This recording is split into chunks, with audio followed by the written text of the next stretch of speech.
Good morning. This is Faith at Faith and Books. How are you doing? I am going to do another shelf tour. So I'm going to do the second shelf. Let's see if am I going wrong? There you go. That's the second shelf. I did the ancients and some medieval. And this shelf turned into the Dante Shakespeare shelf. I did have a lot more books, and my Shakespeare used to be in a different bookshelf altogether. And then over the summer we got rid of so many books, and I don't even miss them. I don't even know what books we got rid of, but it was boxes.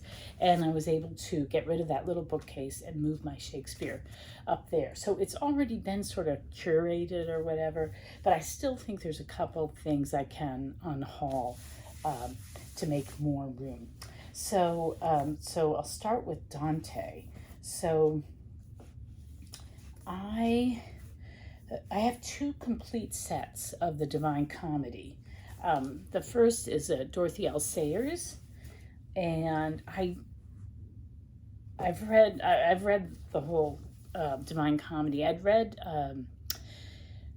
the Inferno when I didn't teach it with my oldest two, but with my middle son we read it, and we had another student come and join us, and we each read different translations.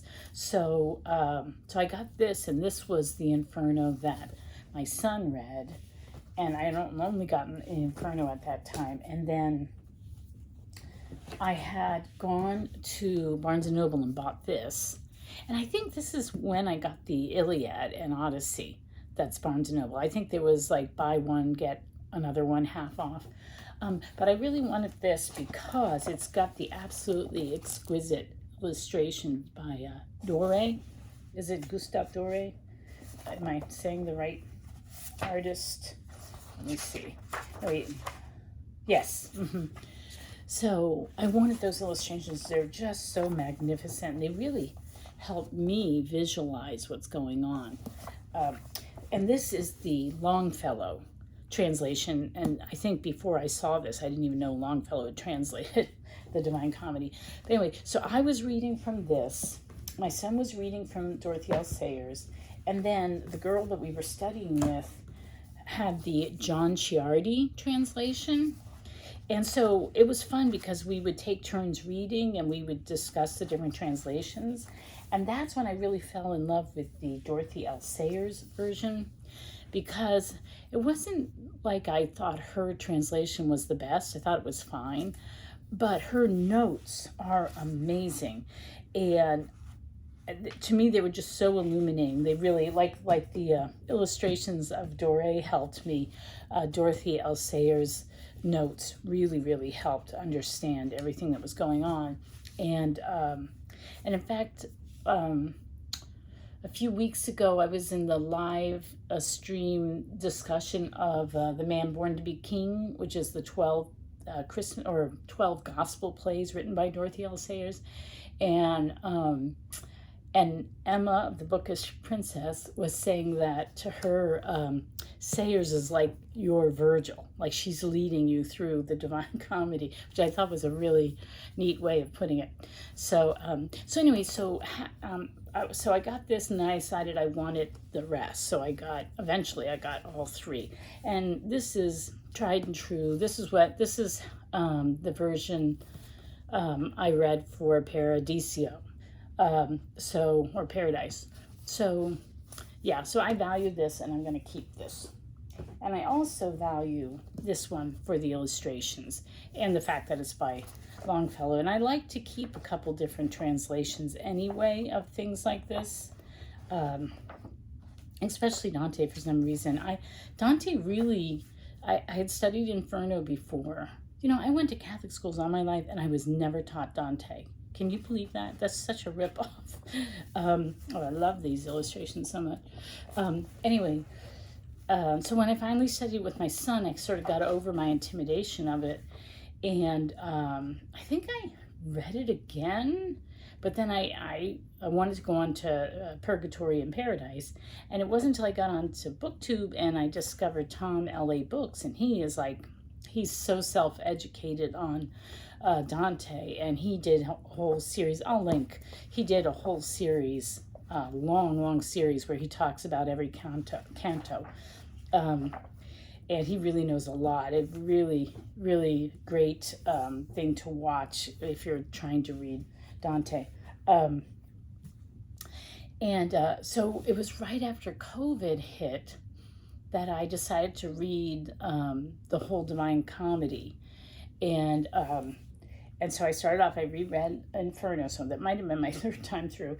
And then I started on Purgatorio and Paradiso. And so I got the Anthony Esolen. I'm not sure how you say his last name. It's Esolen. And I really like his translation too. And the reason why I like it is he's got the Italian on one side and then his translation on the other. And he has notes in the back too that are helpful. They're not as extensive as Dorothy L. Sayers, but they're helpful. And he has a crispness and a clarity in his translation that was just kind of exquisite. I really thought he did a really good job. So I enjoyed bouncing back and forth. I literally would sit down with a stack of different translations, and I would read one canto, and then I would go and see how Longfellow translated, and I'd see how Dorothy L. Sayers translated. And so I just enjoyed it. And I studied Italian for about 1.5 years, and then I studied Latin for several years. So I can actually kind of, I mean, not really, but I can sort of pick up on things in the Italian. And so I just enjoyed that aspect of reading. So my problem is I don't have, wait a second, did I say, I read his Inferno and his Isolin's Purgatory, but I don't have his Paradise. So I need to complete the set, because I think what I'm going to keep are the Dorothy L. Sayers, the Longfellow, and then I'm going to complete Isolin's and keep that. And I think I'm going to unhaul this Ciardi, which I bought because of the girl who was studying with us, but I've never really read it. So, I can't have too many things. I've already got 3 here that I know I like. So I think I'm going to unhaul this. And then, right before COVID hit, when we went on an anniversary trip down to the Inn at Little Washington, which is this super swanky 5 Michelin stars or whatever, and it was good. It was a fun experience, but it's kind of over the top. What's the word I want? Just ostentatious kind of. Anyway, I'd heard about it for years and years, and so we'd tried to go a couple of times, and it was booked up. Anyway, what was really nice about it was walking distance. It's way out in the country, but it was walking distance to this used bookstore. So we took a walk, and I found this book, and it's Purgatorio. And this is translated by Jean Hollander and Robert Hollander. This also has a lot of notes. It also has the Italian and then the English. And I really enjoyed this too. I really enjoyed it. I really appreciated this translation. However, since I already have 3 other translations and I only have 1 of this, I think, sadly, I'm going to unhaul it. So these are the 2 books that I think I'm going to unhaul. I'm pretty certain. And then the last thing is I have this children's retelling of Dante's Divine Comedy by Joseph Tusiani. And I got this back when I was teaching 7th grade at that classical co-op. And we read the first part. We read the Inferno.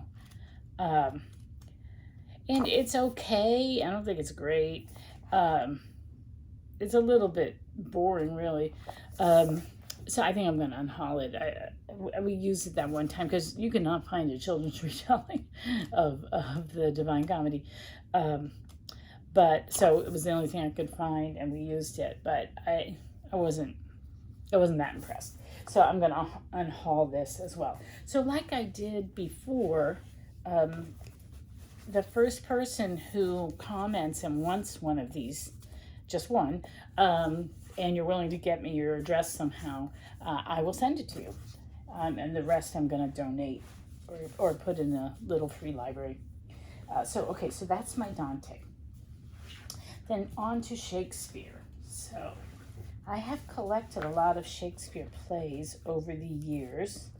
Most of them are the no fear variety. That was just what we tended to go to when we were reading it through middle school up through high school. And so I know some people kind of look down on them because they have like the modern English and then the original. And I tend to stick to the Shakespeare because I want to read Shakespeare. But if I get stuck, I like being able to just look over and see how they say it. And sometimes I'll disagree with their interpretation. I'm like, oh, I don't think that's quite what he was saying there. Yeah, this is put out by, who puts this out? Spark Notes. And I fear Spark Notes academic standards aren't the highest. So it's hit or miss, I think, depending on who writes it. Some are better than others, is what I'm saying. But I do have a lot of no fear. So let's see, I have The Merchant of Venice, and these I've all read. The Tempest.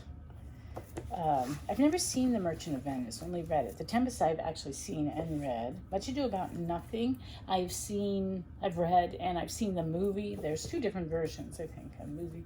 Midsummer Night's Dream I've read, and this is the one I've seen the most, I think. And I saw the very best Shakespeare production ever of this play at the Blackfriars in Stanton, Virginia. It was hysterical. It was the best thing I've ever seen. And then, not this past Shakespeare, which is, Shakespeare in September, but the one before, my husband and I both wanted to read the Henriette. And so I read Richard II, which I absolutely loved. I thought this was so good. It was stunning. And then I read parts 1 and 2 of Henry IV, which is good, but I did not like, what's his face? Oh, come on. I can't remember his name now. Falstaff. I just didn't warm up to Falstaff. I didn't get him. I thought he was a louse. And just, I don't know. There was nothing, I didn't find him funny. So that kind of put a damper on that. But I love Henry V. And this I had read before, and I also taught this to my 7th graders. And I love the movie. So those are my No Fear Shakespeare. Is that all of the No Fear Shakespeare? Yeah, and then I have a couple of random things. I got the Comedy of Errors, and I don't think I've ever read this one. So I'm thinking maybe in Shakespeare I might sit down and read it. I think it's his shortest play. I didn't like his comedies as much as his tragedies or histories.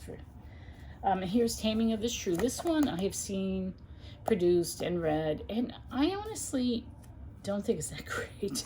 Whenever I see it, I'm underwhelmed. I don't think it's one of his best plays. I don't know why it's so popular, frankly. But anyway, so that's a Pelican Shakespeare. And then last Shakespeare, I picked this up at the used bookstore too. I think maybe it's the same place. It looks like the same sticker. But Coriolanus. And I love this one. I thought this one was really good. And why do I still have a bookmark stuck in here? Because I know I read the whole thing. Oh, just at the commentary. Okay. I'll retrieve this bookmark. Anyway, I enjoyed this one. Then I have, where's the rest of my plays? All of these I'm keeping. I really already called my Shakespeare stuff. I had a bunch of children's retellings that I gave away. Because I didn't find them very readable or actually very good as a good way to bring children to Shakespeare. But anyway, I have some, well, this is a one-off as well, Romeo and Juliet, Barnes & Noble Shakespeare. Romeo and Juliet is another one. I learned it in high school and college, and I get that it's famous and everything, but I'm kind of underwhelmed by it as well. I don't know. It's not one of my favorites. And then I just have this stuck in. Should this be stuck in with the Shakespeare? It's Rosencrantz and Guildenstern Are Dead. It's a modern play. It's absurdist. I don't know if I've read it, but I saw the movie with my son. My oldest son really loved this, and we watched the movie together. Yeah, so I don't know. Should Tom Stoppard be in with Shakespeare because of the subject matter or the title, the two characters, or should that be somewhere else? I don't know. I'm not sure about that one. And then I have some Ignatius Press editions. So they started coming out with nice editions. And so I've got Julius Caesar, and I've read this, and I've seen this, and this was the play, because when I was going to high school, I was really intimidated by Shakespeare, and I felt like I didn't understand him and couldn't do Shakespeare. He was above my head. But then, right after I had a baby, I guess, or when I was just first married, my aunt took me to see this, and it was in a construction zone. It was up on like the 11th floor of a building that was being built, and it was just folding chairs, hardly any props at all. And it was the National Shakespeare Theater, who've since have theater space downtown. In fact, they have two, but they didn't have it yet. This was way back when they were first starting. And they put on Julius Caesar. It was so riveting, and that's when I fell in love with Shakespeare. So, and I realized, I can get Shakespeare. So yeah, so Julius Caesar, and then I have Hamlet, their edition of Hamlet, and they come with a little student guide. So I didn't buy it for Julius Caesar, but I must have been planning to teach Hamlet, but then I didn't. So I have this little student guide that I've never used. But I have read Hamlet, and I've seen the movie version of it. No, I never saw it on stage. I don't think I've seen it on stage. I've seen the movie, or yeah, I've seen a couple of versions. Not movie, but miniseries. I've seen the what's his name? Very famous actor in lots of Shakespeare plays, especially in the 70s and 80s. Anyway, I saw an older version, and then I saw a newer version with a very popular actor, Tom something. I don't remember actors' names. Anyway, Hamlet. I love Hamlet, and I truly appreciate how great Hamlet is. And this is exciting. I've never read King Lear, and I also bought this with the study guide too, but my husband and I are going to go see King Lear in March at the National Shakespeare Theater. That was a Christmas gift I gave to him, and I'd been thinking about it like months ago. I thought of when I saw that King Lear was coming. It's one of the major ones that I haven't read yet. And then I woke up one morning before Christmas in a panic because I couldn't think of a thing to get my husband for Christmas. And I asked, and Kate Howe said, well, can you get him tickets to the theater or a concert or something? And I thought, oh yeah, I wanted to go see King Lear. So it's really for me, but he likes Shakespeare too. So we'll enjoy it. So I'm planning to read King Lear in February or March. So that's great. Then, and the other book that I want to read, play by Shakespeare that I want to read in Shakespeare is Cymbeline, because I read this darling book by Emma Stewart of The Bookish Princess, and she had just finished reading Cymbeline when she found this stray kitten, and I thought, I've never read Cymbeline. I should do that. So I think Comedy of Errors and Cymbeline might be my two picks for Shakespeare this year. I love Shakespeare. I think it's a great event. They didn't quite pull it off this past September because everybody got sick or really busy with work. So it wasn't as good as other years. But anyway, I like Shakespeare. Okay, then these are kind of the other things that I have. We went and saw the Reduced Shakespeare Company's production. And this is the script. And it's a scream. It's absolutely a scream. I really love that. This is a retelling by Charles and Mary Lamb. They were a Victorian brother and sister team. And so these are kind of synopsises. And I tried to read them to my kids, but my kids didn't want spoilers. They wanted to be able to, read the play or see the play or movie. And then afterwards you could read the synopsis, but they didn't want spoilers. So that didn't work out for me. Look, Cymbeline. Anyway, so this is a nice collection, though, of retellings for children of the Victorian era. What else do I have here? Oh, and I have this is another retelling for children, Stories from Shakespeare. And it's by Marchette Chute. And I just saw that Janella, Too Fond of Books, a few weeks ago, talked about reading a book by Marchette Chute called, I think, The Story of Shakespeare or something like that. Yeah, and so she was popular. When did this come out? 1956. So she was like a Shakespearean author back then. So this is a nice retelling too for children as well. So I've had that for a long time. I think this might have belonged to, well, it belonged to Mary Welsh. That was my father's cousin. And my father was her executor. That's where I must have gotten this. And so we went to her apartment, and I was allowed to pick out some of her books, and I picked this out. So yeah, wow, that's pretty cool. I'd forgotten about that. All right, then some of the other things. I'm almost done. I have these are two really interesting books. This is The Quest for Shakespeare, The Bard of Avon, and The Church of Rome. And this is by Joseph Pierce. And there's a lot of evidence that Shakespeare was Catholic. You know, he was secretly Catholic during all that oppression. And he came from a very Catholic area of England. His father was a known Catholic. And there's just lots and lots of clues. And he based this. So I bought this book and read it and found it really interesting. And then my aunt gave me this book, which she had had for a long time. And he based a lot of his research on this book. And this is Shakespeare's Religious Background by Peter Millward. Peter Millward was actually a Jesuit priest. And this is quite academic. This one's not nearly as readable as this one. This one is very easy to read. So I enjoyed that, exploring that aspect of Shakespeare. And then we have... this is a complete work of Shakespeare that my husband got, because he said that's just something you need in your library. So it's almost unreadable to me, though. It's so heavy, and the print's so tiny, and the paper is so fine. I guess it's good to have. He wanted to have it, so I'm glad we have it, but it's very hefty. And then I have two other children's books that I just don't have the heart to give away. One is Bard of Avon, The Story of William Shakespeare by Diane Stanley and Peter Venema. So this is just a wonderful children's picture book telling you about the life of Shakespeare. And then this is also one, it lost its cover, but this is William Shakespeare and the Globe by Aliki. Is that how you say it? Aliki? So this is a wonderful one too.